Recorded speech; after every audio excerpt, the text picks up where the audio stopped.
Hey everyone! Today we're going to be looking at a series of insights from a book called The Celestine Prophecy by author James Redfield. I'm sure many of you have heard of it, if not read it, or perhaps you've seen the movie. The book itself chronicles a man who goes to Peru where he learns about an ancient manuscript that was recently discovered, which shares insights about the process of waking up to a higher consciousness and understanding yourself better.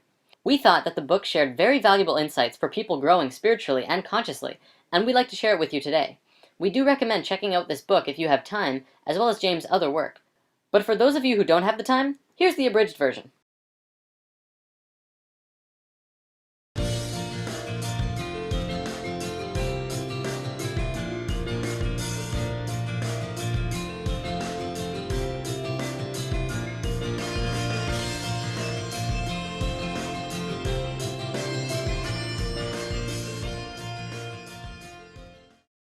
The first insight! The first insight reveals that there is a mysterious way in which your life evolves. It talks about how there is something more, something spiritual, operating underneath everything we do. It encourages one to look at their life in a new way, taking the coincidences in their experiences seriously. People are realizing that these meaningful coincidences in their life are not coincidences at all, but synchronistic events, and following them will start you on your path to spiritual truth. The second insight. The second insight reveals that we are all in the process of constructing a new perception of the world that we live in. The first half of the millennium was controlled by the church, which interpreted spirituality for the people, passed down doctrine, restricted our beliefs, and controlled the avenues of power. It put one in a specific place within society, and humankind at the center of the universe in a battle of good and evil. These beliefs gave meaning to life, but they were challenged during the Renaissance and Reformation. From there, humans took to science to discover the meaning of life. Of course, science wasn't able to figure it out right off the bat, so in the meantime, we turned our attention to increasing material comfort while our adventurers and scientists searched for the meaning of life. Now, as we start a new century, we have lost touch with all meaning to life, but have achieved the material comfort that we sought after. People are beginning to wake up and realize the state of the world, and we're beginning to look inward at ourselves. It's time for us to reconnect with life's ultimate purpose. The third insight! The third insight begins a new view of life. It describes a new understanding of the universe as being made entirely of energy, and not only that, but an energy that responds to how we think. This energy is malleable to human intention, and expectation can be consciously caused to flow out into the world and affect other energy systems. Interactions between energy systems, including humans, involves a blending, depletion, or absorption of energy. The insight teaches how to observe this energy through an enhanced, heightened sensitivity to beauty. Beauty is on the same wavelength as this invisible energy, and by being in tune to the beauty in nature or even in others, we can begin to tune into the energy fields. The insight talks about perceiving auras in a specific way, as seeing energy fields around individuals or nature in certain colors. I want to point out that not everyone will see auras and energy fields in the same way. Some will feel into them, feel what others are emitting by being around them. Some people will see them, but not everyone will see colors either. You might just see a white glow, or you could even see a swirly field, or nothing at all. Remember that everything is frequency, and ultimately, it will depend on what frequency you are picking up and tuning into. Only a small part of the electromagnetic spectrum is the colorful aura that is described in the third insight. The fourth insight. The fourth insight points out that we as humans have been unconsciously competing for this particular energy that flows between people. We draw it from each other and protect ourselves from others attempting to draw it from us. This can lead to some nasty interactions in which we humans will age each other in the competition for energy. The fifth insight! This insight reveals that competition for energy is unnecessary because subtle energy exists in abundance. You can draw in energy from the infinite universe and fill yourself up with a sense of love. When we give our love to something, we create an energetic current that energizes ourselves as well as the object of our love. A quote from the book best describes this as, "Love is not an intellectual concept or moral imperative or anything else. It is a background emotion that exists when one is connected to the energy available in the universe, which of course is the energy of God. Being in love is the most hedonistic thing you can do." The sixth insight.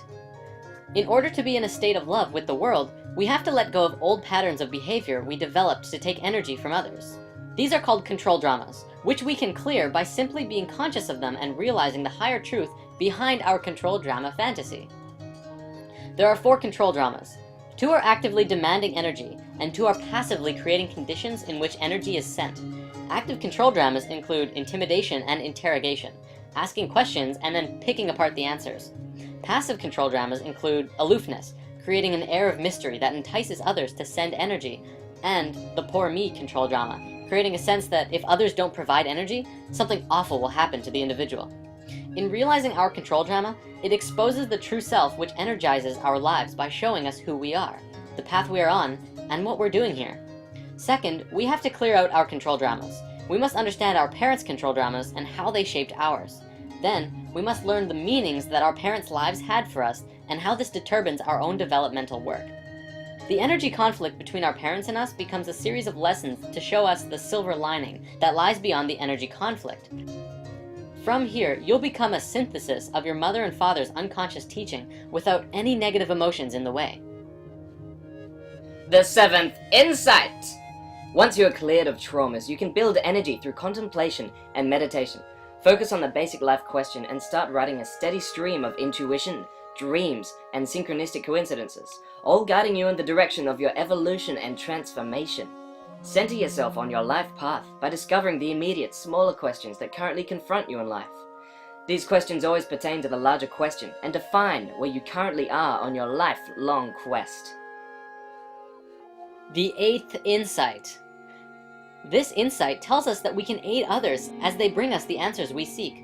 It describes a whole new ethic on how people should treat each other in order to facilitate everyone's evolution. In relating to others, it points out that children can be raised without control dramas if they have a constant, undivided access to an adult who can give them the energy they need. Evolution can't be done alone, so begin to practice this new ethic by uplifting those who cross your path. Talk to people who you meet coincidentally or make spontaneous eye contact with.